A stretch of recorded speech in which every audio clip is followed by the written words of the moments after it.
Dengue রোগীর জন্য ডাবের পানি পান করা ভালো, কারণ এতে থাকা ইলেকট্রোলাইট শরীরকে পানি শূন্যতা থেকে রক্ষা করে এবং শরীরে পানির ভারসাম্য বজায় রাখতে সাহায্য করে। কিন্তু এই ডাবই যদি আপনার ব্যাধির কারণ হয়, তখন কি করবেন?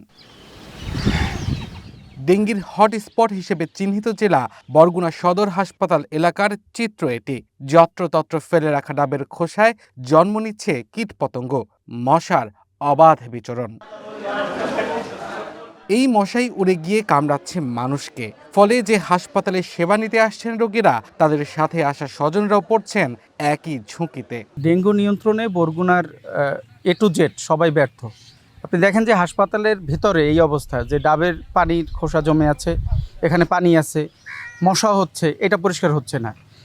এইখানে যেমন পরিষ্কার হচ্ছে না, ঠিক তেমনিভাবে প্রত্যেকটা বাড়িঘরের অবস্থাও একই। বৃষ্টির পানি ধরে রাখতেছে, সেখানে লার্ভা পাওয়া যাচ্ছে। আমরা বাড়ি বাড়ি গিয়ে সচেতন করছি, কিন্তু মানুষ আসলে শুনছে না। কর্তৃপক্ষ তারা কি করে ওখানে? আমরা তো স্বেচ্ছাসেবকরা যে কাজ করে আমরা একটা ফলো নিয়ে আসছিলাম, যে ডেঙ্গু প্রতিরোধ করেছি, এখন তো তারা কোনো কাজই করে না। সেখানে যে ডাবের খোসা থেকে শুরু করে সর্বময়লা এখন জর্জরিত ওই হাসপাতালের কম্পাউন্ডে। এডিস মশা নিধনে পৌর প্রশাসনের গাফলতিকে দায়ী করে স্থানীয়রা বলছেন, অপরিকল্পিত ড্রেনেজ ব্যবস্থায় জমে থাকা বৃষ্টির পানিতে জন্ম নিচ্ছে এডিস মশা। এতে উদ্বিগ্ন সবাই। বরগুনায় আসলে এই যে পানি নিষ্কাশন ব্যবস্থাটা খুবই খারাপ এবং খুব বাজে একটা অবস্থা। যতগুলো ড্রেন করা হয়েছে, এই ড্রেনগুলোর মুখগুলো বন্ধ, মানে ড্রেনে পানি জমা হয়, কোথাও থেকে বের হতে পারে না। যে এই যে অপরিকল্পিত ড্রেন করার কারণেও কিন্তু এই মশার প্রজননটা বাড়ছে।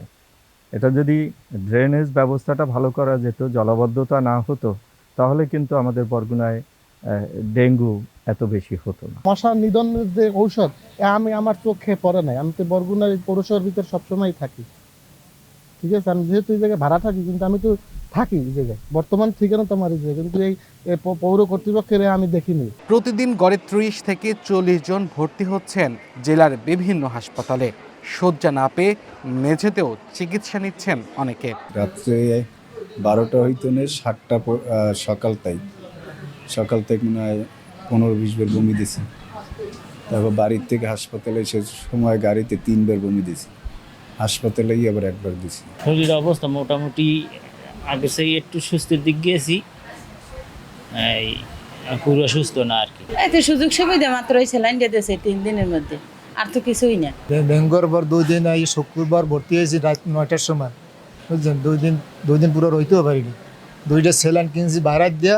মাথা ধরা, গা বাতর ব্যথা, সম্পূর্ণ গা বাতর ব্যথা, মাথা ধরা, কিন্তু বমিটা কম ছিল, বমি ছিল না, কিন্তু গা ব্যথাটাই বেশি ছিল। ডেঙ্গি পরিস্থিতি নিয়ন্ত্রণে না আসার পেছনে জলবায়ু পরিবর্তনের প্রভাবকে দায়ী করছেন সিভিল সার্জন। বলছেন, জেলার ডেঙ্গি পরিস্থিতি উন্নতির জন্য সামাজিক প্রতিরোধ গড়ে তুলতে হবে। জলবায়ুর পরিবর্তন এবং এই ক্ষণিক বৃষ্টি না থাকা, জলাবদ্ধতা, এবং মানুষের সচেতনতা, এই কারণেই মূলত ডেঙ্গির প্রাদুর্ভাবের কারণ এখানে।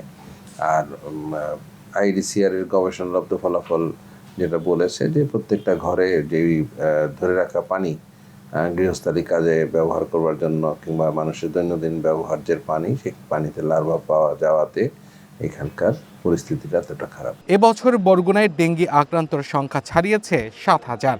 এখন পর্যন্ত মৃত্যু হয়েছে 1/2 শতাধিক মানুষের। Abdul Al Mamun, one national desk.